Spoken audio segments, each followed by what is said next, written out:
Hello મિત્રો, જય શ્રી કૃષ્ણ. મારી કિચનમાં તમારું સ્વાગત છે. તો આજે આપણે બનાવશું જીમરી છાશનો મસાલો. તો ચાલો સ્ટાર્ટ કરીએ. તેના માટે આપણે બહુ જ ઓછી વસ્તુની જરૂર પડે છે, જેમ કે આખું જીરું, મીઠું, તીખા અને સંચળ. તો ચાલો બનાવવાનું શરૂ કરીએ. જેના માટે આપણે એક અહીંયા કઢાઈ લીધી છે, જેમાં આપણે 50 ગ્રામ આખા જીરાને શેકી લેશું. જીરામાંથી થોડી સુગંધ આવવા માટે ત્યાં સુધી આપણે જીરાને શેકી લેવાનું છે. હવે આપણે જીરામાંથી સારી એવી સુગંધ આવવા માંડી છે, મતલબ કે આપણું જીરું શેકાઈ ગયું છે. તો હવે આપણે આને એક બાઉલમાં કાઢી લઈએ અને ઠંડુ થવા મૂકી દઈએ. જ્યાં સુધી આપણું જીરું ઠંડુ થાય છે ત્યાં સુધી આપણે 50 ગ્રામ જેટલા તીખા લઈએ અને એને સારી રીતે પીસી લઈએ. તમે જોઈ શકો છો આપણે તીખાને એકદમ બારીક રીતે પીસી લીધા છે. તો હવે આપણે આને એક બાઉલમાં કાઢી લઈએ.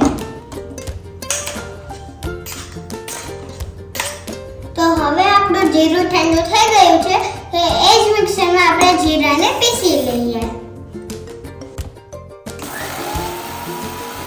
તમે જોઈ શકો છો હવે આપણું જીરું એકદમ સારી રીતે પીસાઈ ગયું છે.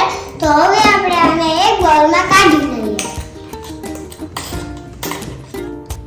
હવે આપણે 50 ગ્રામ જેટલું સંચળ પાવડર લીધું છે, એને આપણે પીસી લઈશું, જેનાથી એના જે ગાંઠા હોય એ ભાંગી જાય. તમે જોઈ શકો છો આપણે સંચળ પાવડર પીસાઈ ગયો છે. તો હવે આપણે આને એક બોલમાં કાઢી લઈએ. એવી જ રીતે આપણે અહીંયા વજનમાં 500 ગ્રામ જેટલું મીઠું લીધું છે, જેને આપણે પીસી લઈએ.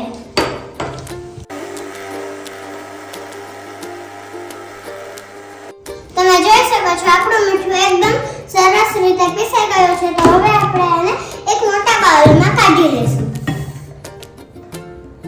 તમે જોઈ શકો છો બધી જ વસ્તુ સારી રીતે પીસાઈ ગઈ છે. તો હવે આપણે બધાને એક એક કરીને મિક્સ કરી લઈએ.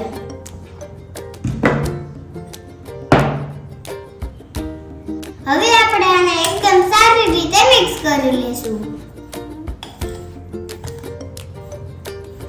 તમે જોઈ શકો છો આપણો જીમરી છાશનો મસાલો બનીને રેડી થઈ ગયો છે. તમે આને સ્ટોર કરીને રાખી શકો છો. આને છાશમાં નાખીને પીવાની તો મજા જ અલગ છે. તમે આને ફ્રૂટમાં નાખીને ખાશો તો બહુ જ મજા આવશે. હવે હું તમને જીમરી મસાલો છાશમાં નાખીને ટેસ્ટ કરીને બતાવું કેવો બન્યો છે.